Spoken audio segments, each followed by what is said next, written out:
Thank you. Hello, everyone. I'm delighted to be here. I'd like to thank Eleanor for inviting me. It's a pleasure to be here. One of the main reasons I'm delighted is I've actually had the opportunity to meet some old friends of mine, which has been a real joy. I met Action from Malawi. I've just met George from Mozambique. And it's lovely to reconnect with people that I haven't seen for a while. So that's great. The other good thing about being here is they've given me all the gossip from all my friends in Southern Africa where I used to work. One thing I love about working overseas, particularly in Southern Africa, was always the joy that people brought to their work. So you worked hard, but you always had fun as well. So it's great to see those friends of mine and Tariq. And also Naomi from Malawi. I nearly forgot. She would never forgive me. Just good to see you all. I'm not an academic. I make claim to being just a very practical person who's had the good fortune to be involved in implementing projects in the international development sector for the last 25 odd years. I'm showing my age now. I'm nearly 50. I started work in Bangladesh at the age of 21. Very familiar with Musharraf's work environment, and since then I've worked in a whole range of countries for a whole range of different entities. So if I'm anything, I would have a bit of expertise around implementing projects.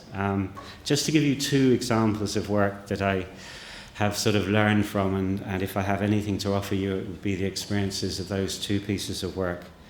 I worked for about 5 years across Southern Africa working with local development partner organisations such as the Zambian Federation of Disabled Persons, the FAMOD, which I won't try and translate, is a Mozambican organisation, FEDOMA in Malawi, and various others.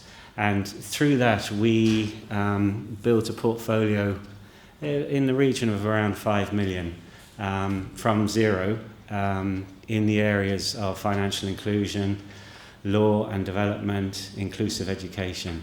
So we built those programs from the ground up. And I'm pleased to hear from some of my friends that some of those are still going on.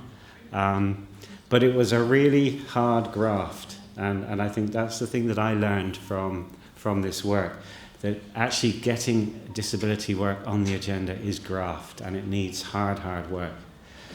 More recently then, I worked for Plan Ireland here in Ireland, but travelling extensively. I was head of their international programme. I had a staff of 16, managed a budget of around 15 to 20 million a year, and responded to emergencies, responded to long-term education programs. In fact, the Minister referenced one of the programs I was instrumental in working on, and that was our inclusive education project in West Africa. So that was a very good learning experience for me because that was all about mainstreaming. So I mentioned those two because one set of experience I had was around disability-specific programs across a range of sectors. The other was about trying to set up a mainstreaming program within Plan, which I'll talk a bit about later. So that's really just to give you an idea of my experience. So I suppose I asked myself the question, what can I tell you guys? There's a huge amount of expertise. I don't know why my phone's going on. Sorry. There's a huge amount of expertise here, and there's not really much I can tell you, I think, because you've all worked in this sector and you understand the complexities. So I suppose all I can just do is offer you a few comments, a few observations on what I've noticed from the work I've been involved in. So the first thing I'd just say is let's not forget who we're talking about. It's 1 billion people. And even that statement is one that causes confusion. If you go by the WHO definition, it's 1 billion. If you go by Tropical Health or School of Medicine, they'll have another definition. It automatically becomes complicated. And I think that's one of the lessons I learned when I started in working on disability. It's not simple. It's actually not straightforward. And it's quite complex when you start delving down. But nevertheless, that is the number. If you take 15% as your standard, that's the number of people we're talking about. So that's my first observation. My second is that it's messy. International development work is by default messy. And this is why, in my view. It's unstructured, it's diverse, it's well-meaning, but it's inherently flawed. And I think if we accept that, it does give us a framework from which to work from. It does provide remarkable opportunities and testing grounds, but it can also be a bit of a graveyard where good ideas get tried and then get left behind. And what I've learned over 25 years is that it moves with fashion. You know, I'm old enough to remember things like famine, the Biafran situation, which actually kick-started Irish aid and development in Ireland, the Biafran crisis, and it's moved through AIDS, through gender, through inclusive education, the first 100 days. At the moment, Plan has moved from a whole focus on one area and is now moving into a whole new focus on youth empowerment. The question I always ask is, why are we moving with fashion? Why do we move? Is it because we're led by donors? Is it because it's a new priority? That's what I mean when I say it's unstructured. We seem to move constantly with a new idea, a new agenda, and that's something I think we need to challenge. And particularly on disability, if you go back to my statement, 1 billion people, there should be no fashion around it. It should be just core work.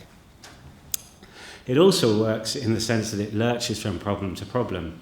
In my last job, I was variously involved with the Ebola crisis in West Africa, with Typhoon Haiyan in Philippines, and again, you lose sight of the individuals in that. You are literally, in my job, I was ringing people, getting money, as much as I could get, sending it out to the countries, and hoping for the best in terms of delivery. That's quite a bold thing to say, but that is often the reality in emergency work. And the idea of, for example, disability proofing an emergency program, very, very complex. It's not easy, and it needs to be thought through. It's also a place where there's a lot of good meaning, well-intentioned ideas, but they're often not tested. And what I've noticed in the transition from that work which I was involved with up to now, and on my new job, which is working in Ireland, is what struck me. I'm working on implementing a 12 million project for children in Ireland at the moment.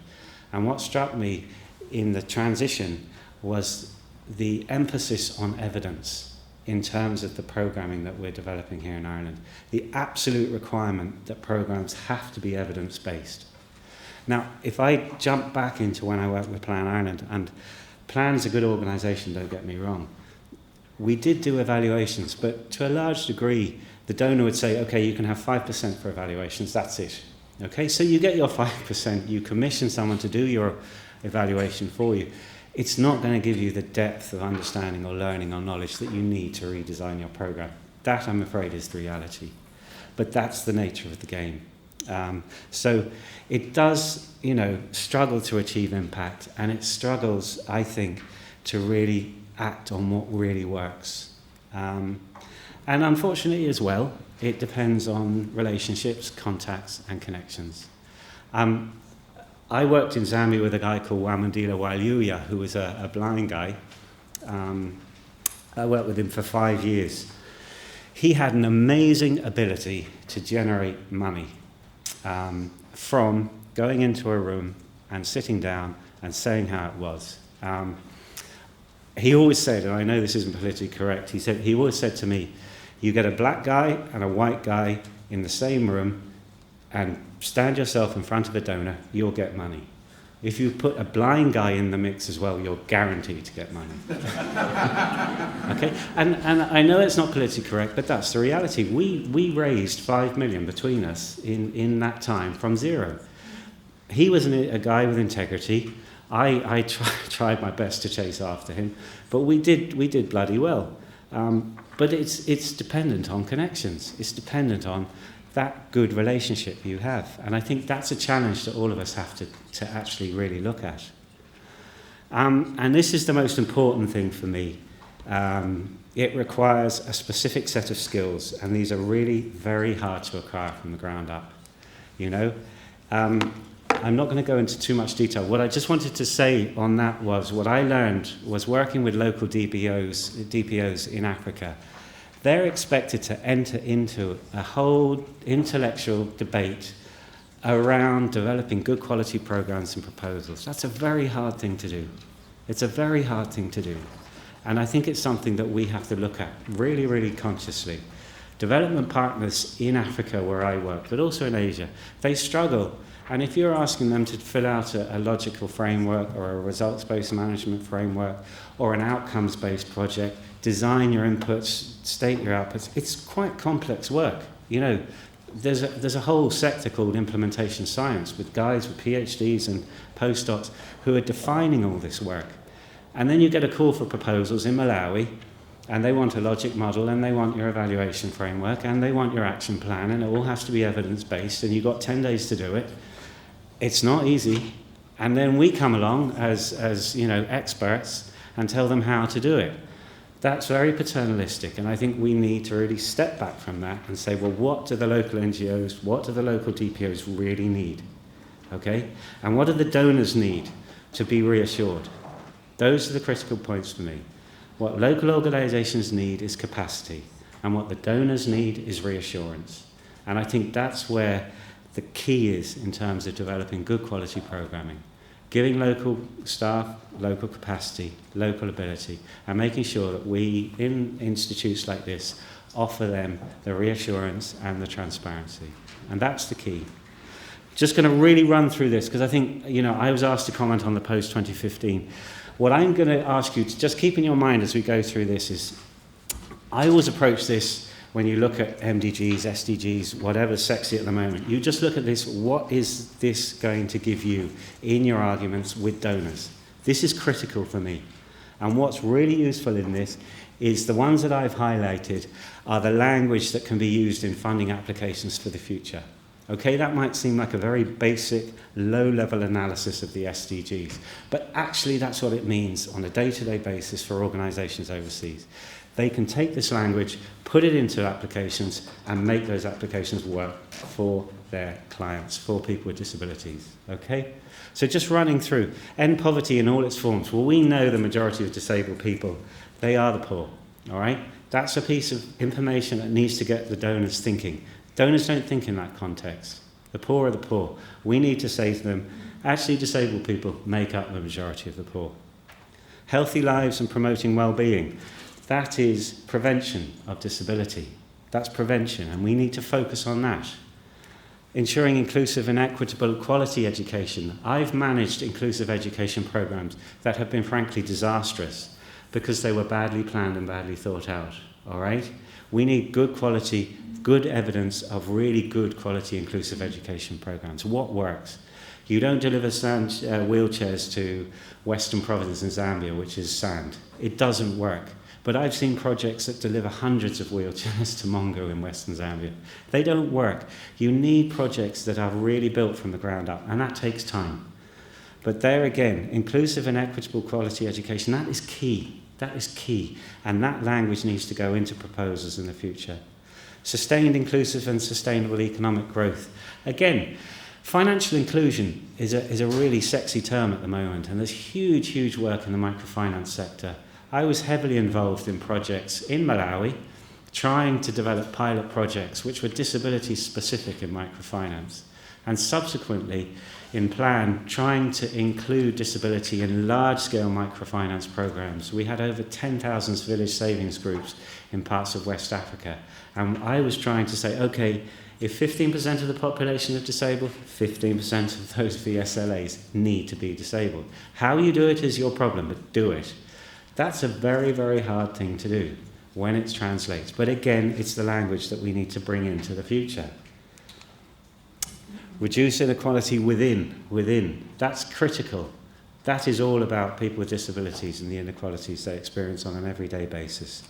Cities and human settlements. We know that's about access. You bring that discussion of access to a donor, they look at you very, very confused. Very, very confused. It's not a priority. But it is a priority for people with disabilities, and it needs to be in there. It needs to be in the discussion. Peaceful, inclusive societies, sustainable development, providing access to justice for all, and building effective, accountable, and inclusive institutions. I ran a program in Zambia to start with Irish Aid, which was taking institutions and entities to court.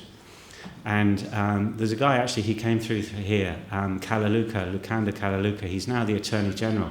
He was the lawyer in that project, which was funded by Irish Aid.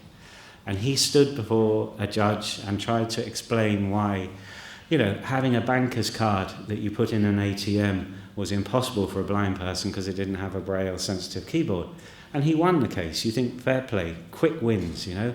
It's those kinds of ideas, they're wonderfully simple, but they have huge impact. And again, bringing that creative, innovative kind of analysis to development can be really, really important. So I think, again, I'm just saying to people, in your analysis of the future, you have to be creative, you have to be innovative, you have to think about how the constraints and problems that people with disabilities experience every day, how they can be brought into the development debate.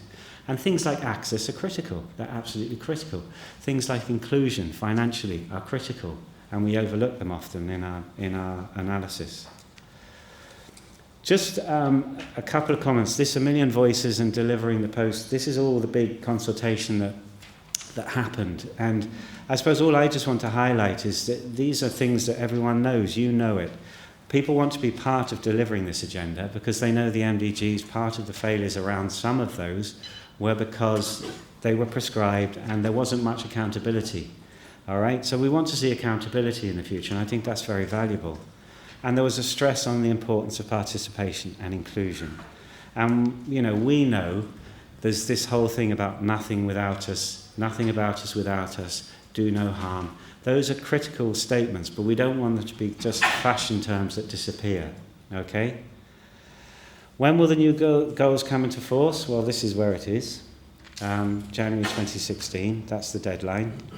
I just want to quickly run through some targets because I think, again, this is the language that really needs to be brought into the future. So social protection, I just want to highlight that. That's a critical area in the future of development, you know. South Africa is leading the way in terms of having a basic level of social protection for everyone in its society. So there's various projects which will give $30 a month to a disabled person. It's a blanket type of intervention, which is very similar to Irish context of child benefit. Some people have problems with that. I actually don't. I think it's a wonderful mechanism. Put cash into a mother's hands and she will use it for her child. That's a fact. Put cash into a mother of a disabled child, that disabled child more than likely will go to school. So social protection, to me, is a real vehicle for the future. And I just translate it in my mind as child benefit. And it becomes very simple. What's the problem with that? We don't need a huge debate, just do it. And, you know, South Africa's testing it out. I was involved in a project, again with WARA in Zambia, where we were monitoring a program that instituted $15 for every child that was disabled in 3 provinces. And that's being tracked and monitored. And if it's successful, hopefully that will be mainstreamed across, you know, Zambia. Those are the kinds of projects that really need to be supported. And the UN institutions need to be told those are the kinds of projects that need to be really mainstreamed across their programming. Can you imagine if every kid that was disabled was secure in the knowledge that they get $15 a month? I mean, that would just have a huge impact in a very quick time without all the huge kind of academic and kind of professional analysis around how you design a program. Just do it. It just seems so simple to me. And I constantly ask people, you know, when I was working in Africa, why aren't people just doing that? And it does, I think, come back to this complexity around international development, which I think we have to challenge. I won't comment on all of these. There's just one other that I just did want to comment on. And this is, again, this full and productive employment and decent work for all men and women, including for young people and persons with disabilities. You know, again in Zambia, again in Malawi, again in Mozambique, we were involved in programs that tried to tackle that. And just as a word of caution, I just found it so hard sometimes to actually see the impact of programs. There was lots of good intention, a lot of integrity in terms of the people designing and trying to implement them. But it's very, very hard. There are huge stigmas around disability. There are huge challenges in donors being reassured that the organisations presenting to them were reliable, were transparent. And I think those are the kinds of things that have to be addressed if there's going to be a post-2015 kind of impact, you know. And I think, again, coming back to social protection, the last one there, fiscal, wage and social protection policies. I think that really is, the concept of a welfare state in the West. I see no reason why that concept can't be transferred into Africa. And if I was a disability advocate in Africa, again, that's where I would focus. I would focus on having welfare as the basis of society. Okay, you're going to tackle corruption, you're going to tackle all the problems, but you have to start. And I think, working with UN entities around social protection to me is a key in the future.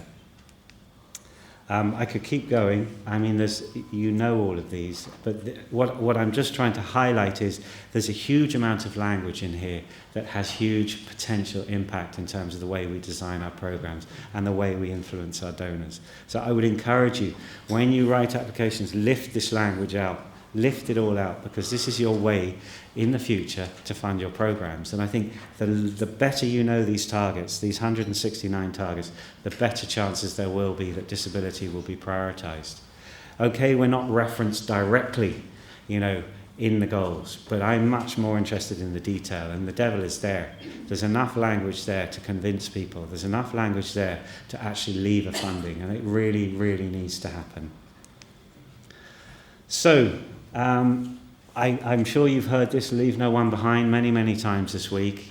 As I said, I hope it doesn't become a fashion statement, that it doesn't get left behind, that it is the reality, and that people with disabilities are not left behind, that they're not left behind. And I can't really offer you much more, apart from just a few basic statements about what I think is needed in the future. Again, you've heard it, disaggregation. What does it actually mean? It means getting the information that's there, that everyone knows anecdotally, getting that information onto the table of the people who make decisions, of the people who plan services and the people who give out the money. They don't have the metrics of that. We need to give them the metrics of that. 10% of disabled children go to school. Is that fact or fiction? That's an anecdote I hear all over Africa. 10% of disabled children go to school. That leaves 90% aren't. Have we facts around that? We did. We got very strong data in Zambia. We were doing, in 4 provinces, 600 schools, and we knew that 7% of disabled children after 3 years were attending school, which meant that 93% weren't. That was fact in Zambia. We need to get that information absolutely rigorously researched and onto the table of decision makers. I think the question of mainstreaming, just a comment. I worked in Plan, and it was like fighting upstream, the concept of mainstreaming. It's 6,000 people in that organisation. It's a €1 billion organisation. A guy who was here earlier in the week, Aidan Levy, who is the inclusion person, and I pushed and eventually got that post into Plan. But it feels a bit like being in thick soup sometimes. You actually don't get what you want. You think, okay, I've got this position in Plan. Now we've got a guy who's going to focus on mainstreaming. But then they get sucked into all these different things, and all of a sudden it gets watered down. I'm not saying, I don't want you to think of me as negative. I'm just saying it's a tough battle, and there's a lot of ignorance around what mainstreaming is and how to do it. It takes a lot of dedicated time. And I think, again, there needs to be a lot of work around that. And institutions like this can be instrumental in that whole concept. And again, dedicated disability program. We need to have good quality evidence of what works, and we need to show it, and we need to project it. I've seen some amazing disabled programs, disability-specific programs. The CBR type approach. I've seen it in Malawi, I've seen it in Burkina, I've seen it in Togo. Really, really good examples. And I always ask the question, why the hell isn't that nationalised? Why the hell isn't that scaled?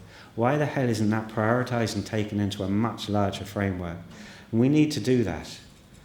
And this again comes back to, I think, my final point, and that is that the aid agenda is moving, as it is in the European country, towards outcome-based programming at scale, requiring a strong expertise in proposal development, consortium building, business development specialities, and an overall increase in institutional capacity. That's a big thing for organisations that are working at the grassroots level to buy into. And they really need support in that. And I think that's my key message. My memories of working across Southern Africa for 5 years was actually sitting down with guys like George and Action, and writing proposals. Just writing proposals, grinding them out. And that's really, really, really essential work. And I know NAD, the Norwegian Association of the Disabled, and guys like that, they do this work year in, year out, okay? And it's great work. It just there needs to be more of it. There needs to be more of it at scale. You're talking about 1 billion people. Well, do we have 1 billion kind of, in terms of the algorithm of actual capacity building going into those DPOs? You hear, I'm sorry to say it, but you hear about these briefcase organizations. So in Zambia, again, you have the Zambian Federation, and then you have 60 or 70 or 80 disability-specific organizations, all feeding in this pond, trying to get funding, desperately to do something, and keep some money in their own pockets for their existence. That's crazy. It's not going to work, and it doesn't convince a donor. You need to be able to collapse all that into something systematic, practical, that a donor can listen to and go, yeah, I'm reassured by that. That sounds really good. But that takes two people to tango. It takes the donor, and it takes the guy who's looking for the cash. And the guy he needs to be fit for purpose. And he needs to be realistic about being fit for purpose. Okay? So I'll just summarize by saying, the challenge is there for DPOs on the ground. And my constant request and constant thought is that capacity is the real challenge. That capacity and building it is the real challenge for the next 30 years or whatever it is, 15 years, 2015 to 2030.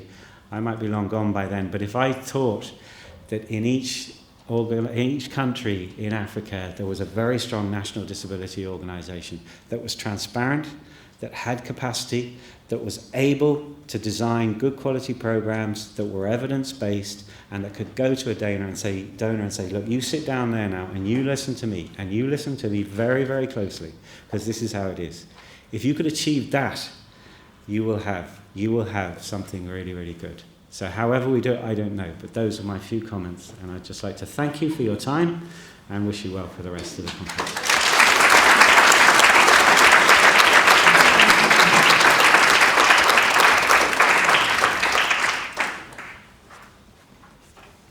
Thank you, Patty, very much. Thank you, Moshraf. A lot of food for thought coming out of both of these presentations.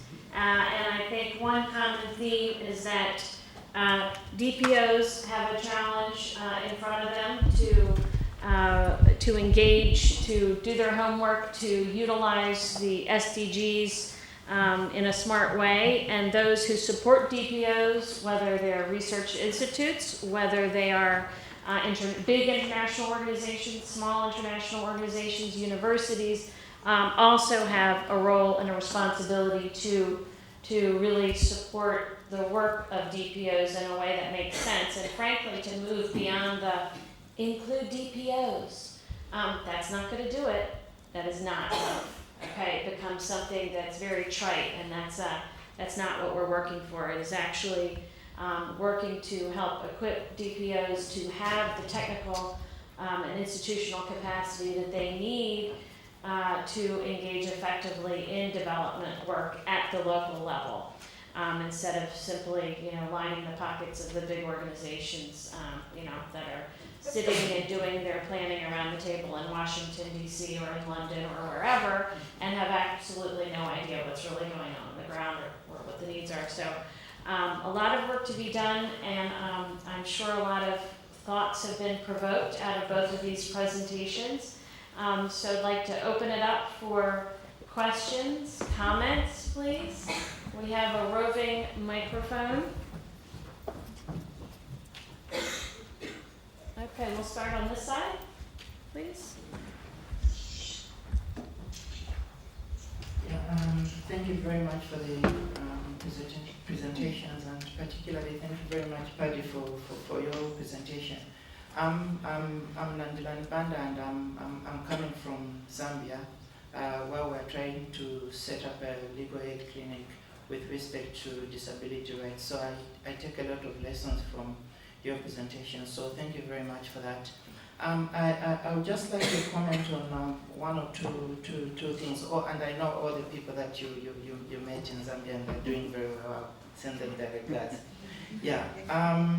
Just your comment on two things. The first is, I'm sure you have observed in your work in Zambia and other parts of Southern Africa that the mainstreaming of disability law, disability rights is really dependent on international corporations.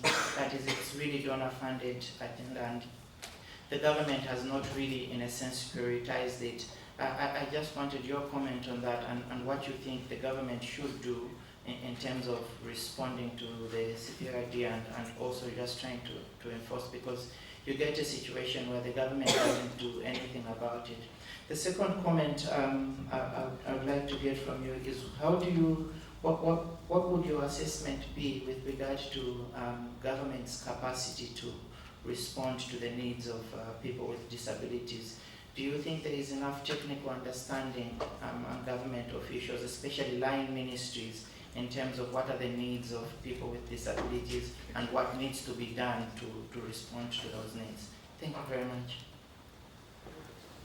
Yeah, I can comment briefly on particularly on the latter one. I think there is always a problem with capacity in governments, and I don't think that relates just to Africa or Asia. It relates to here as well. And that's just a general comment. In specific terms, in Zambia, I think there has been a legacy of very traditional thinking around disability, and that's unfortunate. And I think it's also kind of incumbent on the DPOs in Zambia to change that kind of traditional thinking a bit. That being said, I come back to a comment I made earlier around social protection. I think, that to me is where governments can actually maybe not have to go into huge levels of technical knowledge and understanding.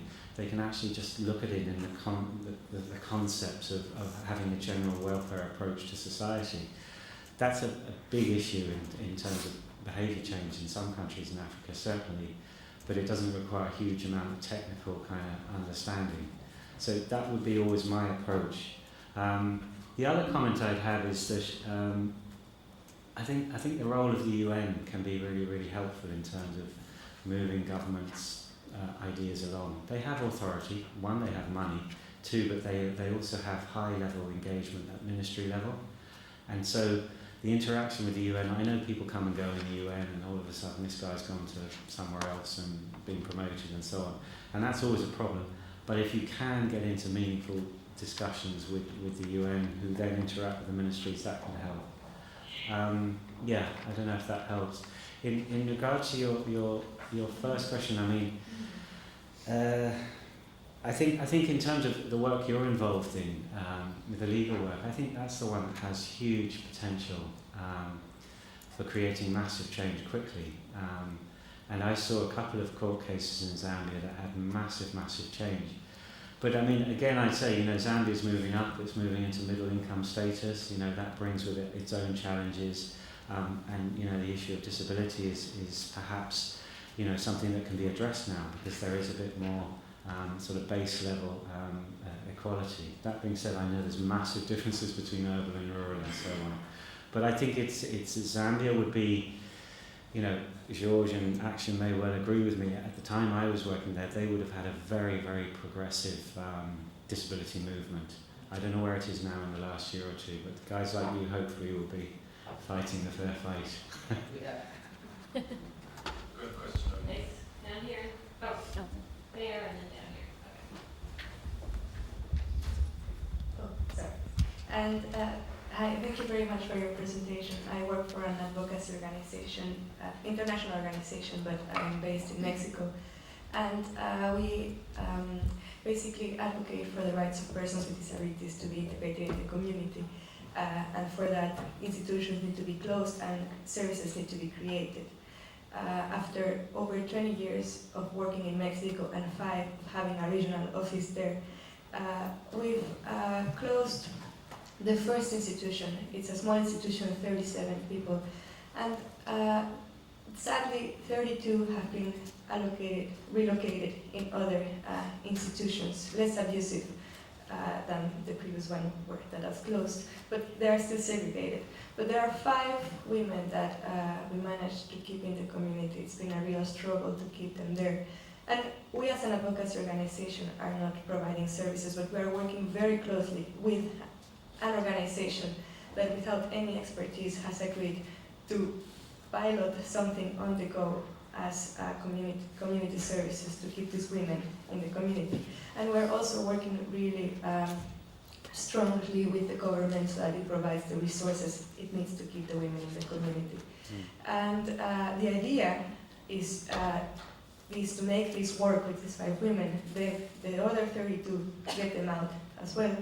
And then there are thousands and thousands of children and adults with disabilities in institutions, so hopefully it could be used as a model to get create the services to get those people out. Sure. But as you were saying, scaling up, it's always a challenge, and it's a little scary too to think how can we do this, because we actually don't even know how to start, so then how to even make it bigger. You were talking about evaluation, I think that's key. What do you recommend in terms of evaluation, and if there are any other advice would be? Okay, well, I mean, good luck in your work. It sounds like you've got quite a road ahead of you. I think my experiences of evaluation are that they're always put on the top shelf by whoever commissions them and whoever is receiving them. That's just the sad reality of the donor landscape that I was familiar with. Changing that is hard, but it does come down to the quality of the evaluation that you do. And I don't have the answers, but I suppose I could just ask the question. What struck me, as I said, when I moved into the work in Ireland, was just the abundance of RCTs, these randomized control studies, and other really strong, rigorous methods of testing things that work. Because what's evident is what you think is working, even in your project. I'm not saying it is or it isn't, but what you think works actually may well be counterproductive. It may have huge negative implications or consequences that you haven't considered or I haven't considered. So for me, the answer is more a question of what can you do to really show good quality evidence in your programming, which means you have to get in people who can assist you in that. I am not, and I would never be an evaluation specialist. I'm actually doing a piece of work at the moment called Fidelity Monitoring, which is monitoring a program for its fidelity. How good is it, right? But then we've got UCFIC, the Child and Family Agency, doing a whole piece on rigorous evaluation, big stuff with whole kinds of indicators that I'm familiar with but know nothing about how they generate them. So my only advice, small as it is, it sounds like a very small project, put some money aside to get someone who can assist you in actually designing the project from the ground up based on the basic things that you want to achieve, what outcomes you have. Use those outcomes then to define your outputs, write out your outputs in terms of action sets, work back then from that. That always helps in terms of project design, but in parallel, get someone who can advise you in terms of designing a framework that can test whether those outcomes are being achieved. And if they're not, and this is critical, if they're not being achieved, then stop. So many times you get in, I was involved in an EU project, 5 years, 3.5 million, inclusive education in 2 countries. We were going to get 600 schools inclusive, in 5 years. Sounded brilliant on paper, and the EU were very happy with the whole logic model and all of that. And we saw problems from day one. We saw problems because the design was wrong. And then you go back to the EU and say, hey guys, look, can we just change a bit because this is wrong and that's wrong and this is wrong, and they get really cross because they love the logic model you gave them and they don't like all these addendums. And so the facility to change, I think, is key. And as you develop on your journey, all I'd say is just allow yourself points in time to step back and say, what have we achieved in terms of our outcomes? If we're not hitting on them, how do we change? And be very honest about that. Okay, some questions on this side? Okay, thank you. I really appreciate your presentation. I'm from Senegal, and I appreciate the approach, the practical approach you have. But my concern is very simple.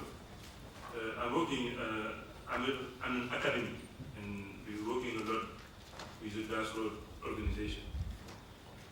My concern in your approach is what we call generate this welfare society by setting on this social protection system. In my understanding, social protection system is a product of what we could call public policy.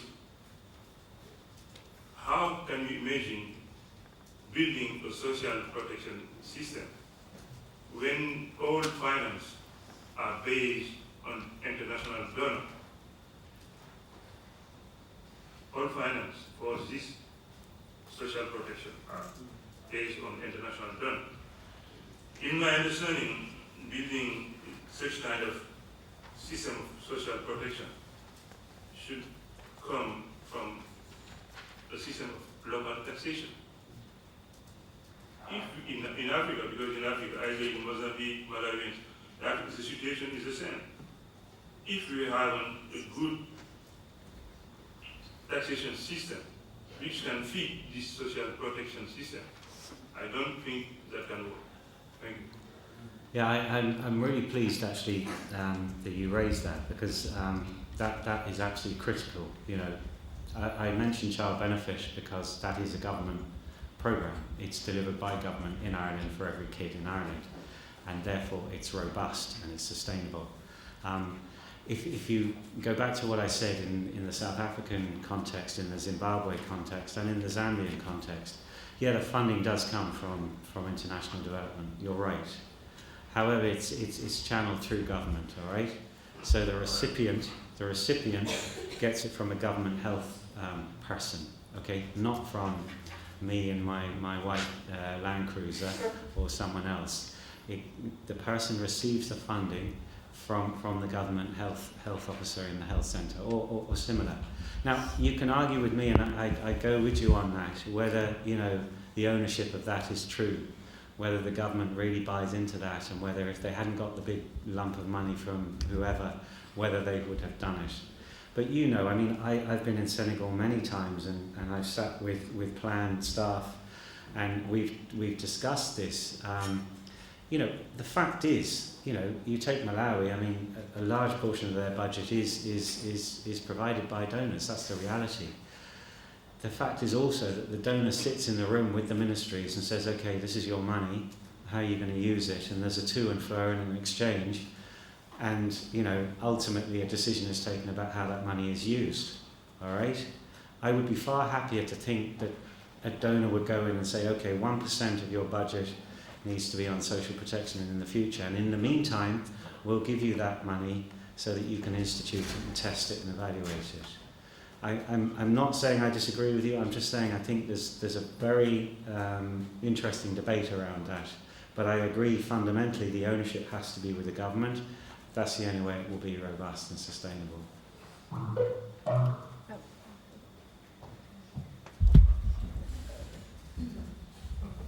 Thank you very much for the thought-provoking presentation. My name is Ada Obi, I'm from Nigeria. And my question almost goes to ease. Because social protection in my country is something that sounds very strange to persons living with disability. You see the government always making the excuse that poverty is prevalent. So what's the special thing about persons with disability and social protection? My question is, where you have the DPOs at national level, there's no serious coordination. They are not really organized, so you can't move through them to get the rights of persons with disability fully enforced. All you have is the little CS DPOs struggling with the limited fund.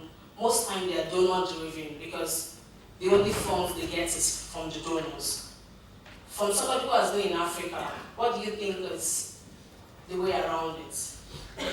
Well, I think you've asked a question we all have to answer. I mean, that's the nub of it. I think in the context of social protection, I mean, I don't want you to get the idea that I'm all for social protection and nothing else. I just see it as one very important vehicle for creating large-scale change. You know, the problem that I've always seen in developing and designing good quality programs is the scaling and the mainstreaming. All right, and social protection is one way of getting on beyond that. because it's a blanket approach. However, I mean, your point is very valid, you know, but again, I always try and look at it in the context of, you know, not developing countries or non-developing countries. It's to me, social protection can be valuable for people with disabilities if it's targeted. Yes, everyone's poor. Yes, everyone, you know, is on less than $1 a day in many, many countries. But you can target limited resources. And for me, who should you target? You target disabled children, you target the elderly, you target the most vulnerable, okay? And it's up to the DPOs. It's up to the DPOs to get that message across to government and say, look, you guys, okay, you're getting your money from the UN or you're getting your money from the World Bank, but use that bloody money for the 15% of your population who are disabled. You do that, you'll see a massive change in society over time. Quick time. Why is it the case that DPOs are fighting for limited resources? One of the answers is they lack capacity. Another answer is that they lack the vision. They lack the vision to think bigger. The other answer is they lack the support to make that big vision a reality. And therein lies the challenge that all of us have to deal with, you know? Getting a vision there, getting it resourced, building the capacity to see the vision happen. But I don't think DPOs should be worrying about little bits of money. If they really could think beyond that and say, okay, engage with the government on social protection, they could have a meaningful role. In Zambia, what's happening is it's the health staff within the government who are identifying the disabled kids, all right? That's then being verified. That's being verified by some of the DPOs, all right? So they have a role. They have a meaningful role, and they're getting funded to do that piece of work. So there you have a program which is run by government. Yes, it's funded by donors, but you have the DPOs engaged in terms of verification of those children that are disabled, requiring them to attend a clinic, to register, sometimes for the first time, so that a disabled kid who's been stigmatized and isolated for years and years and years is now required, because the mother's going to get some cash, to go to a health centre and register. That is in itself development, because that means that kid is now in the environment, is in engagement with society. So for me, there are huge benefits in looking at it in a creative way and applying the ideas around social protection in reality. And the DPOs could have a massive role in that. Over here.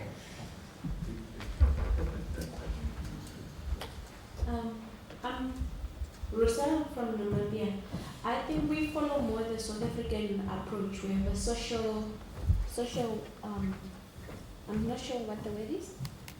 A social grant. Ours is government run, but the DPOs have to assist in determining, for example, the one that I can give concrete, that I have knowledge of, is the persons with albinism. With at the beginning of this year, for example, Excuse me. At the beginning of this year, for example, as our finance minister,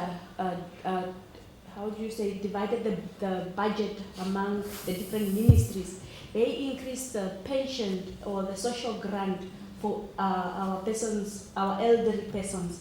And as a result, elderly persons, orphans, children who are orphaned, and persons with disabilities are among the groups that are selected by our government to provide for, as they are in most cases are unable to provide for themselves. So with persons with disability, a child with disability gets $25 a month. And then once you turn 18, you become an adult. You are no longer a child within the definition of the CRC who a child is. Then you get 1,000, which is $100. It's 1,000 Namibian dollars, but it's $100. So to me, that changes because it's targeted to a specific group. Then it reduces the burden of that group on top of the other groups.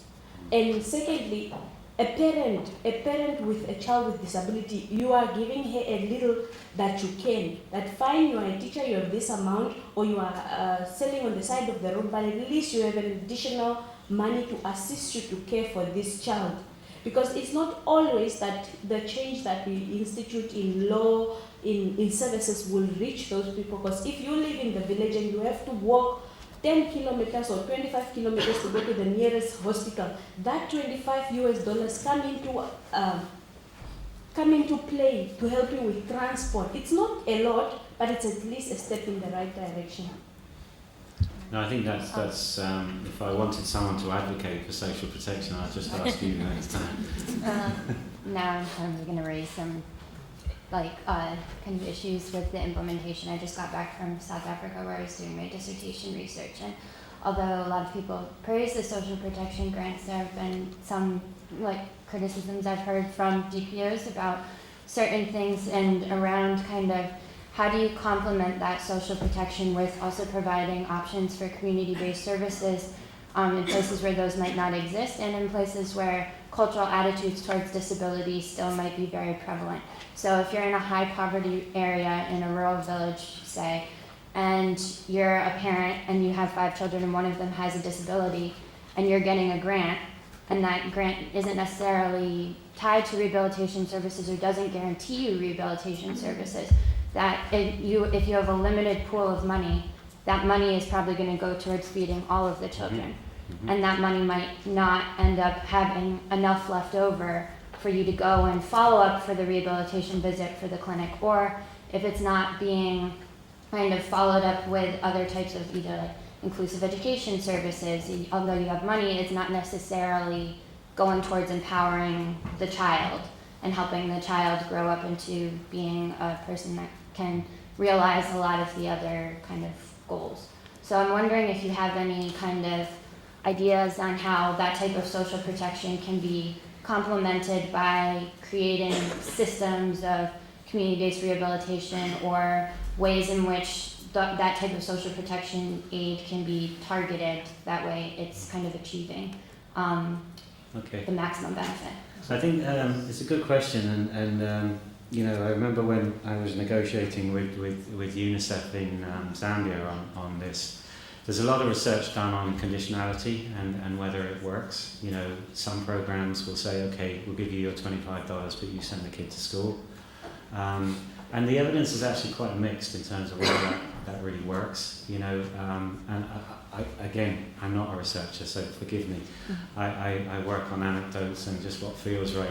I personally have a great belief in the welfare state and the idea of giving the mother of 5 kids $25. It's going to lift the whole family, and that to me is a positive thing. Yes, you can critique it in terms of, well, will it have a huge impact on the disabled child? It may be mitigated by the fact that the money is floated out among 5 kids instead of targeted. And so my feeling is, yeah, there are limitations, but I'd go with that rather than try and have a conditionality, which might in some senses isolate the child, or it might in some senses make the mother make decisions that are quite tough and very tough. So often you will see something's going on there.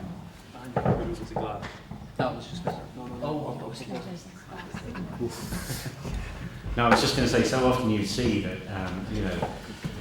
anything can happen in a family, and if they're on a very marginal existence, and the money's tied to a kid getting rehabilitation and they can't buy maize, then I'd have a problem with that. It's a good question. I don't have the answer, but I'd go with a blanket approach without conditionality. In the back?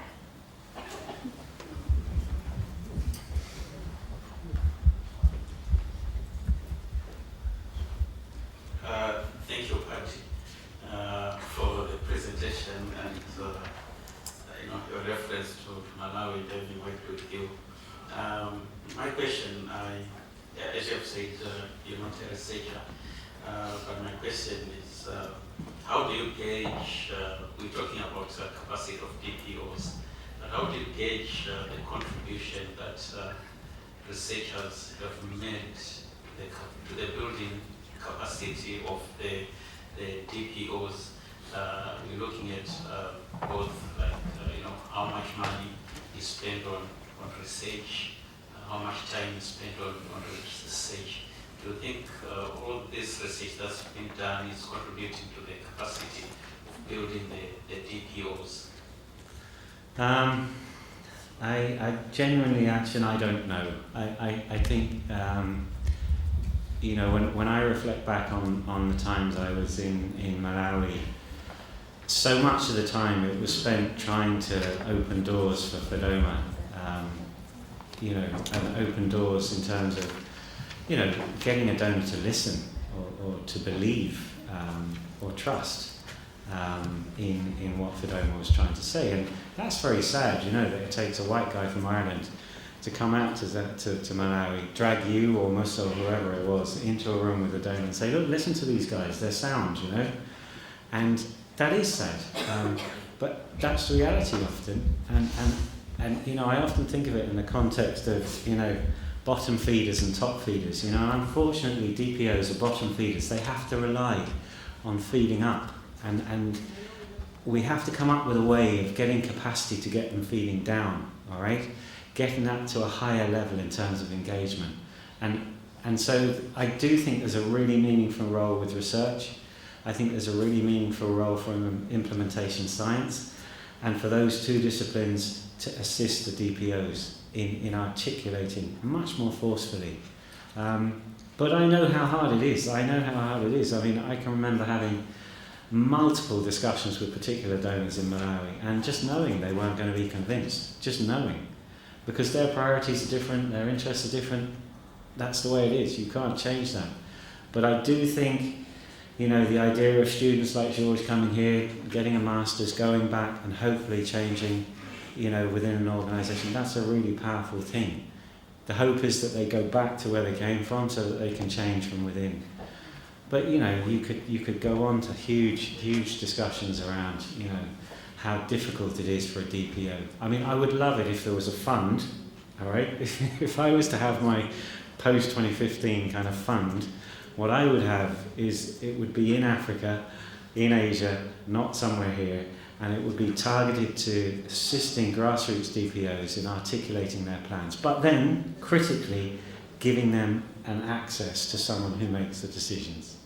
That's the challenge. That's the challenge. Build the capacity, but then get them into the room, get them into the debate.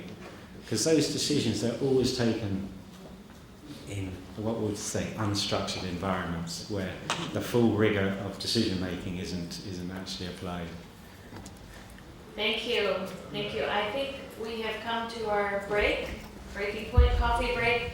I don't know if Mushraf, if you can hear me, thank you very much for putting up with our technology. Thank you, Patty, very much for sharing your insights as well. Coffee break, and that's it.